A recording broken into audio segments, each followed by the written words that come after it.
My name is Donovan Rose. This is Echoes of Somewhere at Gallery Merrick, April 5th to 18th, 2024.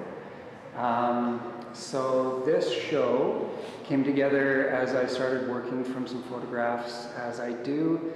Last summer, looking at some old slides that I had and dissecting them, collaging them, and getting new compositions. As I started working through all of my reference material, I was making a number of new paintings with intentions for this series, and as I started seeing the series come together, I was scrapping paintings and starting to look for exactly what this show became, which is a lot of blue. The title, Echoes of Somewhere, Eos, or Eos in Greek mythology, means the Greek goddess who is the bringer of the dawn. So she brings the light of the morning and does away with the night. And I thought that it was just kind of like synchronicity. I didn't realize that that there was that connection there, and I really loved that. An alternate title for this show was Forever Blue, being that the paintings are very, very saturated with blue, and our relationship to the sea, or our relationship to water. And I don't think about, I still hold that title in the back of my mind as an alternate title, because of this forever blue, not in the sense of feeling eternally sad, but this blue that when you stand on the shoreline of an open ocean, there's this blue that just goes on until it meets the sky, and then it continues going on and on. I really wanted to capture that in the paintings, so that's kind of the essence of the background of the paintings.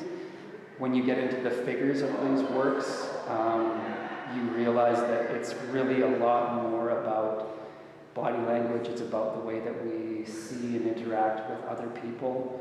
All of our figures are looking away or looking forward. If we're looking at them, they're looking away, looking forward to where they're going. And in that, we get to be a little bit more voyeuristic with them. So you can spend time just staring, knowing that forever you can stare at one of these paintings, and there's never going to be that awkward moment where they look at you and you have to look away. You can just look without any confrontation. The process of making these was, a lot of these pictures came from film stills, so I was just going through like 5-second sequences of old films, sea diving documentaries and surfing films, and just kind of taking apart like a 5-second sequence until I could get a composition where all the figures were doing what I wanted them to do. So in this painting in particular here, it's called Reverb. It's called Ballad in Blue Reverb. This is a composition that's built of two figures who are actually the same person. And I've just brought a 1 second still of him moving his head to the right and brought him forward, so therefore he becomes kind of a companion of himself. And he's therefore casting a shadow on himself. So in music, a reverb is when a reverb in life is when sound bounces off of itself, and so that's essentially what's happening here, is the image is bouncing off of itself. A lot of the other compositions are the same aspect, where I'm taking these sequences and just combining them until all the figures are doing exactly what I want them to do, with hopes that it becomes a complete composition. So this painting behind me here is called Song for the Captain. I feel like this is a good example of my struggle for composition. Working with 4 figures and constantly eliminating the 4th figure as I worked through this to get kind of an even balance in something that was happening that felt natural, by including this 4th figure who was not originally with these other 3 figures in the sequence.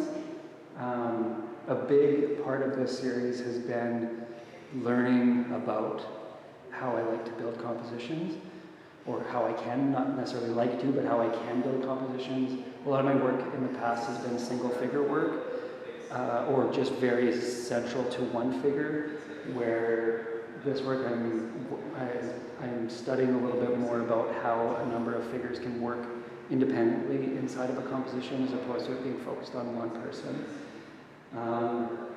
As far as titles go with this work, a lot of these titles are taken from or derived from Leonard Cohen lyrics, and I was just listening to a lot of Leonard Cohen as I was working through it. And this title is A Song for the Captain, which comes from,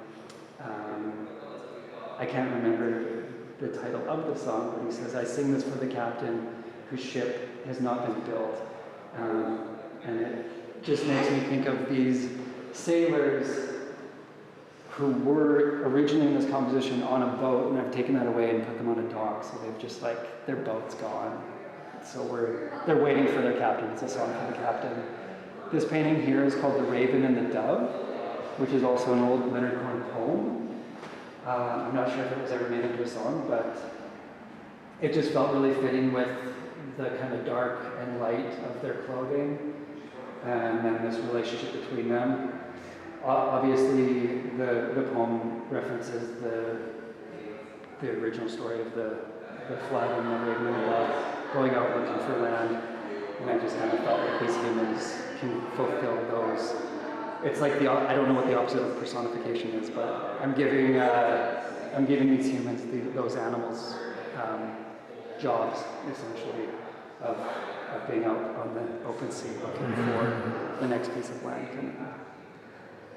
I hope that if you get a chance to get in here and see the work in person, the paintings are bigger than they look on screens.